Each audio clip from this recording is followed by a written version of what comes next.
eu olho para o nosso programa Mente Inovadora, é onde a gente é trazido para dentro das redes e essa capacitação e esse apoio que a gente dá para os professores, ele tem um impacto muito grande na rede, e aí que acredito que seja o principal vetor também de impacto no próprio IDEB que a gente acaba gerando, né? Isso, você tocou aí num ponto muito importante, né? Que há uma relação direta entre as socioemocionais e o desempenho acadêmico, né? O desempenho escolar dos nossos alunos.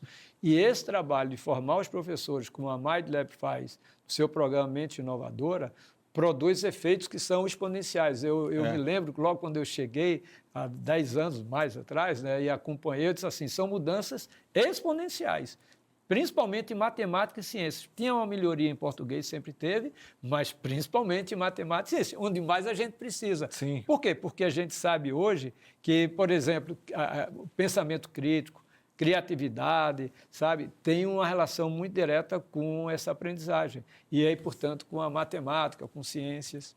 E o curioso é, dentro do IDEB, ainda não são medidas as habilidades socioemocionais, né? Mas apesar disso já está na BNCC, ainda é uma adaptação que o IDEB vai ter que sofrer, INEP, né? SAEB, né, que é que a gente mede, e a BNCC precisam dialogar. A gente mudou a bússola, que a BNCC não é um currículo, Sim. mas é a bússola que orienta os currículos. Correto. Mas quem mede, que é o SAEB, está totalmente... A matriz de SAEB, Ivan, é de 20 anos atrás. É de 2002, né? Isso precisa ser rediscutido, principalmente porque se a gente não tiver um norte mais adequado e uma maneira de medir, no final a gente acaba ficando com políticas públicas desconexas da Você realidade. faz o certo e é medido por coisa que não interessa mais para o futuro. Porque, por exemplo, um dos grandes avanços recentes de política pública, na minha visão, é o trabalho que foi feito, liderado pelo deputado Rafael Brito no Sistema Nacional de Educação e agora aprovado também no Senado. Porque ele integra justamente também as bases de dados. Ele articula bases de dados e constantes medições nas redes, o que torna possível aquilo que você, com certeza, já havia ouvido há muitos anos, eu também, que é a questão da gestão baseada em evidências. Mas evidência, se a gente não tem os dados, a gente não conseguia. Agora a gente terá com o SNE. Mas se os dados estiverem refletindo, como você estava falando, da questão de querer ensinar para a realidade que a gente viveu e não para a realidade que a gente vai viver, a gente vai continuar com uma distorção importante aí e sempre correndo atrás do prejuízo. E da maneira que eu vejo agora, acho que o Brasil está numa janela de oportunidade muito positiva. A gente tem desafios grandes pela frente, né? A gente tem o desafio da infraestrutura, né? Que é claro já, das 150 mil escolas, 40% delas com infraestrutura inadequada, 38 mil escolas não têm acesso à água potável, mas ao mesmo tempo a gente está vivendo o lado... Porque esse é o importante, mas a gente está vivendo também o que é urgente, que é a defasagem de aprendizagem. Mas, ao mesmo tempo, a gente está vivendo esse momento de transição, de sair de um mundo conteudista para um mundo dessas habilidades e principalmente onde o letramento humano se torna a base para o futuro. Então, essa é a parte que é justamente essas habilidades são mais desenvolvidas no brasileiro já. E acho que vem muito de uma situação onde a gente passa por muitas adversidades. Então, a gente sabe que a vida de um estudante de educação básica pública no Brasil é permeada por adversidades e desafios a serem superados. Então, a gente acaba tendo um ambiente onde, com professores bem capacitados, a gente consegue talvez desenvolver essas habilidades mais rápido e correndo o positivo risco de talvez ultrapassar nações que antes eram muito melhores do que o Brasil no conteudismo, mas agora, nesse novo mundo das habilidades humanas, talvez eles ainda não tenham se desenvolvido tanto quanto o Brasil foi forçado a se desenvolver muito nisso. Então, nessa mudança da matriz, a gente tem a oportunidade de pegar a possibilidade de investir, por exemplo, que nem está sendo feito as PPPs, e usar isso como plataformas para ocorrer outro salto, que nem quando o Fusco Soares fez o estudo da MindLab, que ele falou dos saltos de aprendizagem, a gente dá um salto também. A gente usava essa expressão, né? Saltos de aprendizagem. E acho que o Brasil está nessa posição de poder dar, de fato, um salto de qualidade numa situação permeada por adversidades, mas com políticas públicas bem direcionadas, que com certeza tem muita gente trabalhando para isso. Acho que a gente pode acabar tendo uma oportunidade de dar um show, por assim dizer. Olha, Ivan, você trouxe um ponto que a gente até aqui não tocou. A minha história, tem mais de 40 anos vinculados à política pública de educação, uma coisa que eu aprendi, que a gente só consegue consolidar a política pública se a gente tiver a sociedade participando. Isso não é nenhuma invenção, Ivan. Se a gente olhar o artigo 205 da Constituição, está lá.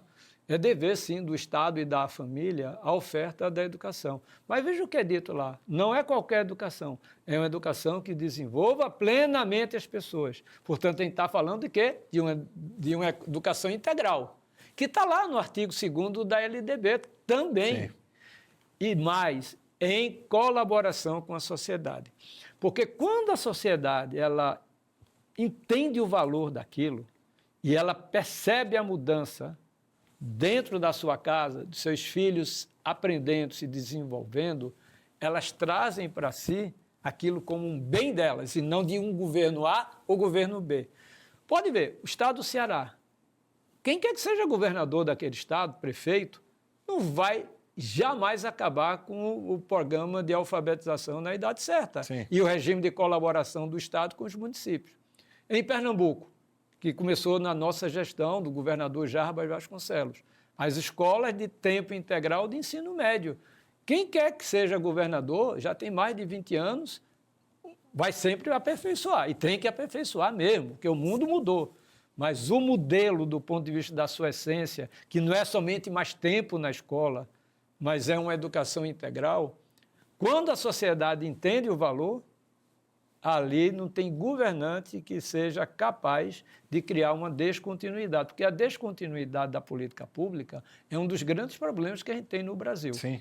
Então, assim, trazer as famílias, né, para que elas compreendam cada vez mais o valor da educação, aquela educação que desenvolve o seu filho, que promove o desenvolvimento humano, como você falou anteriormente, é essa que nós precisamos oferecer para as nossas crianças e jovens. E daí, por isso que é muito importante a gente ter uma educação que traga isso. Às vezes pergunta, mas me traz um exemplo disso. O Japão, muitas escolas japonesas, na pré-escola, o que é que elas estão fazendo? Elas pegam os brinquedos que antes a criança brincava sozinha e coloca brinquedos mais pesados, maiores. Por quê? Para que elas aprendam a brincar entre elas. Com isso, desenvolve empatia, colaboração, criatividade, pensamento crítico, porque quando elas começam a brincar, começam a refletir por que o outro está fazendo isso.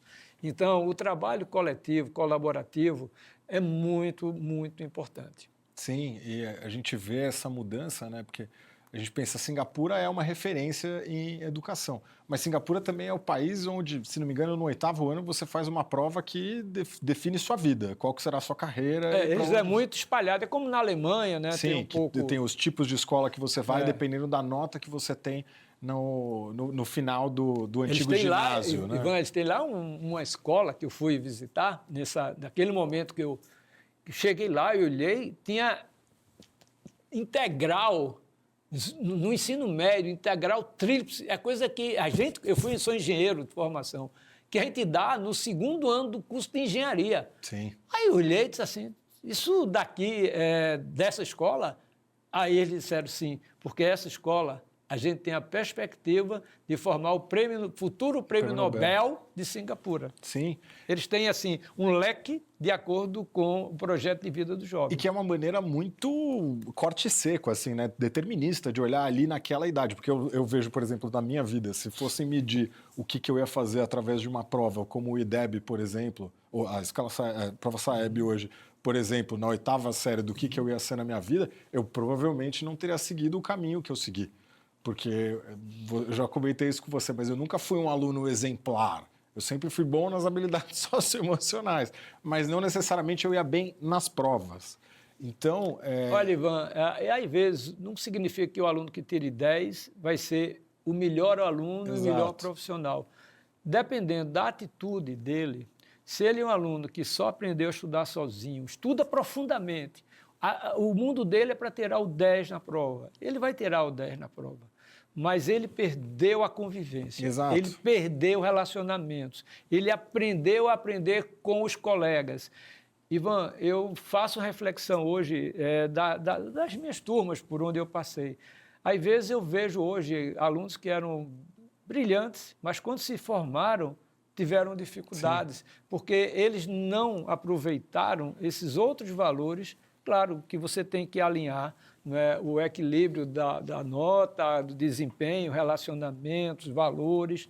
Então, isso é o conjunto do ser humano, né? E foi justamente por perceber essa questão, né, de pessoas brilhantes tecnicamente, mas que não tinham essas habilidades humanas e não conseguiam exercer o máximo do seu potencial, que o Valmir, meu pai, ele foi começar a Mind Lab, né? Porque Exatamente. ele falava, não é possível, ele sempre brincava, eu trabalhei com pessoas brilhantes que se formaram no ITA, IME e todas as faculdades de ponta, mas que no final acabavam não conseguindo trabalhar em conjunto, não eram resilientes, não tinham foco e talvez não tinham tanta sorte quanto ele. Ele fala, a sorte eu não controlo, mas os outros três deveriam ter uma maneira de poder Controlar melhor, né? aprender e, de fato, desenvolver essas habilidades.